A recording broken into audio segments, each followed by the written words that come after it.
So Robert Solow has become one of the most famous economists of the 20th century, not only for his growth model that he has developed, that included this important prediction of absolute convergence among countries.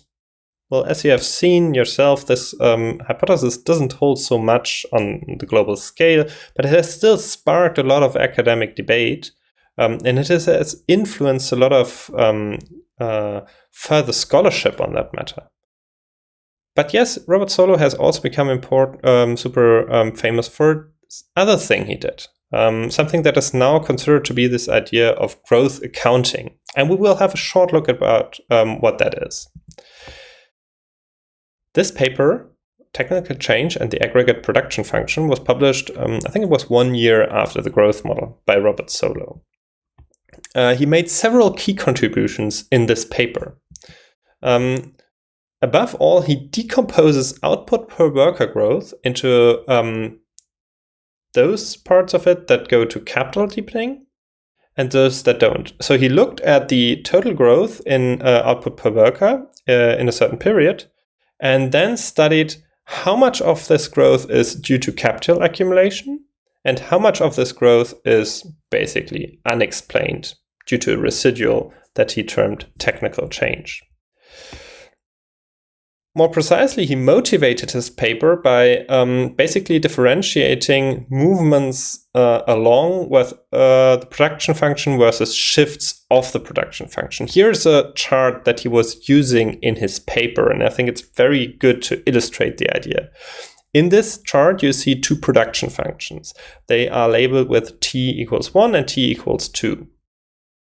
On the very right side of the figure. You also see on the x-axis the different levels of capital per worker, and you see on the y-axis the total output per worker. Let us focus on the upper production function first, the production function labeled with t equals 2. You see the 2 points mentioned there, P1, P2. A move along the production function would be a move from P1 to P2.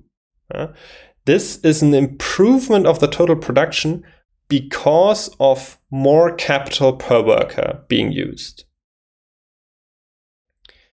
On the contrary, if you compare P1 on the level of K1, so in T1, T2, so you compare the 2 points marked by the dashed vertical line on the left, you also see an improvement of total production per worker, but not because of greater capital accumulation or more capital per worker, but because of a shift of the overall production function from T1 to T2. The movement along the production function is increase in output because of more capital. The shift of the overall production function is more production due to an improvement of technologies available for production. So how did Robert Solow study that in this paper? First of all, although it's considered a very empirical paper, there's a lot of theory in there.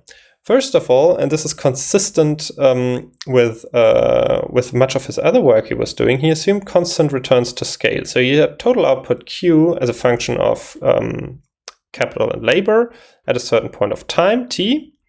So he assumed constant returns to scale. That means you can basically have A at time t being the overall technology of the economy, the same as in his growth model, times the production function of K and L.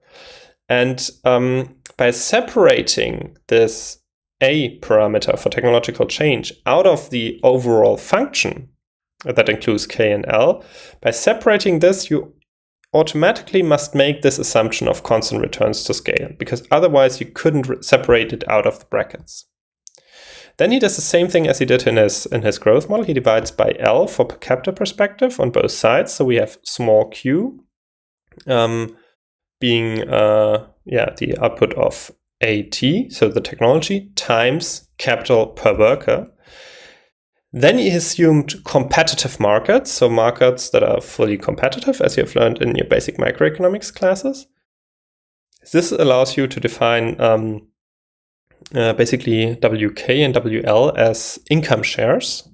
So the marginal, because if you assume competitive markets, production factors are paid by their marginal products. The marginal product is the derivation of total production by the stock of the production function, the production factor.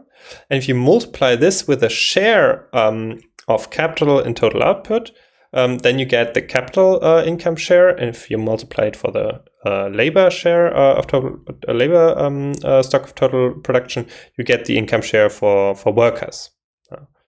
So these income shares, they are observable basically in the national statistics.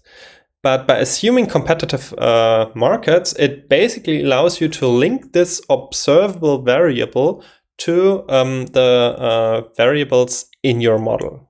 So this assumption of competitive markets is very important in this context, and it shows nicely how theory and empirics are always closely intertwined. So based on that, you can then basically get the growth rates. Total growth rate is the growth rate of technology plus the growth rate of capital and the growth rate of labor, both weighted by the relative income shares. And this also means that basically Solow could compute the so-called residual. So how much of total growth is due to growth in technology, and how much of it is in growth of capital and labor. This residual is called Solow residual, and it's often considered to be approximated by total factor productivity, aka technological change. So it's a measure of the growth that's not due to changes in capital and labor.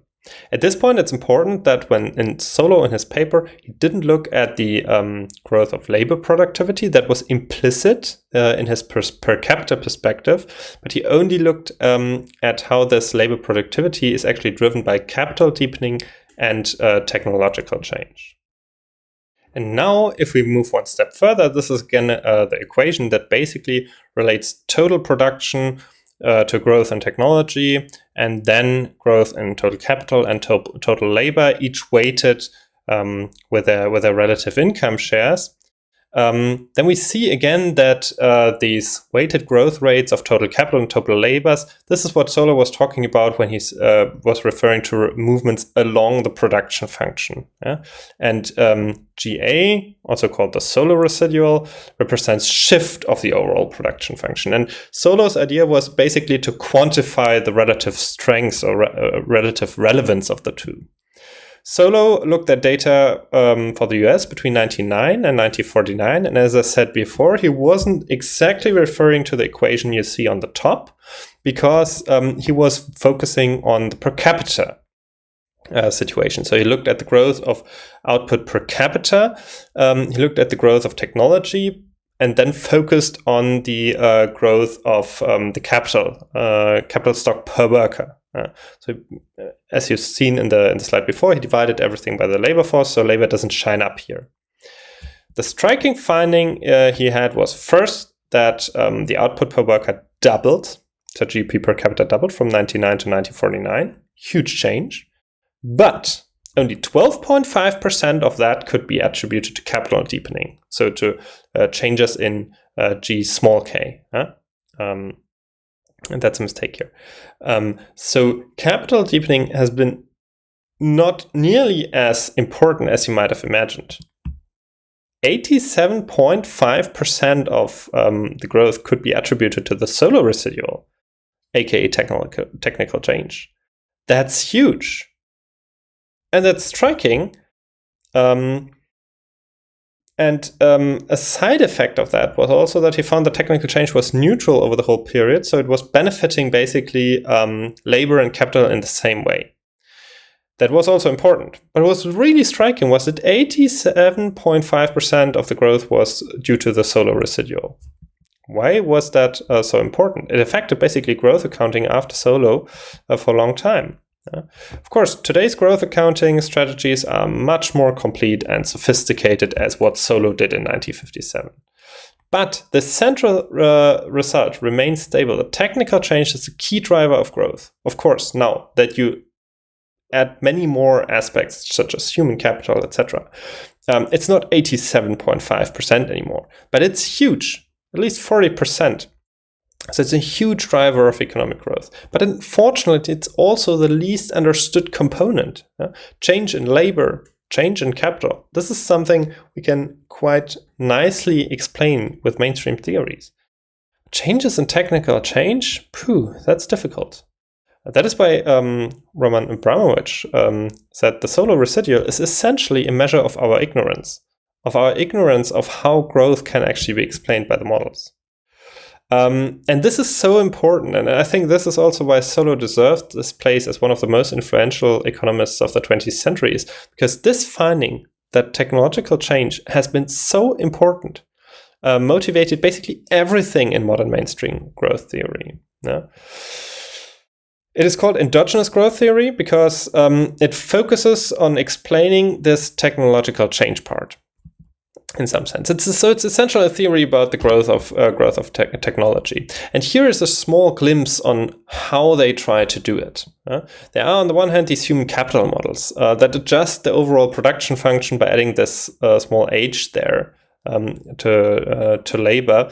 We say h is basically human capital, and human capital is important because it creates positive externalities and spillovers. So you can basically get sustained growth. And remember, in Solow has no growth in per capita terms, except the stuff that goes from technical change. But in the human capital models, you actually also get, because of these positive externalities and spillovers, also sustained growth on the per capita basis. You had models that focused on research and development and innovation, in the sense that they say, okay, ideas are the drivers of technical change, so we need to look at how ideas emerge. This has a lot to do with research and development expenses. These ideas are non-trivial. They can be used by everyone without being depleted. They are partially excludable if you have intellectual property rights, and they feature increasing returns in contrast to capital and labor with the diminishing returns, because you can recombine them more easily, also leading to sustained growth. There are also models that are referring to something, an idea that Kenneth Arrow had much earlier, learning by doing, saying that productivity improves basically with experience, but this is happening differently in different sectors. So, for example, in the agricultural sector, there's much less learning by doing effects than in the manufacturing sector, meaning that different sectors are not equally important for the overall development and growth of an economy. But all these theories so far has been rather unsuccessful in fully explaining this growth of technology. And this is why growth theory continues to be one of the central area of research, not only because you consider growth to be important for development, but also because there's so much unknown about what drives growth. We know it's, to a large extent, it's technology, but technology, especially in the mainstream theory, is not well understood. And it's due to what Solow did in the 60s with this initial, very simplistic idea of growth accounting, where this question has been placed in the economic discipline. I personally would say that especially heterodox approaches such as evolutionary economics are a little bit more promising in explaining the rate of technical change and the nature of technological change. Also, they are more closely aligned with, for example, what business and management scholars are doing. But this is probably something where more mainstream economists would disagree with myself.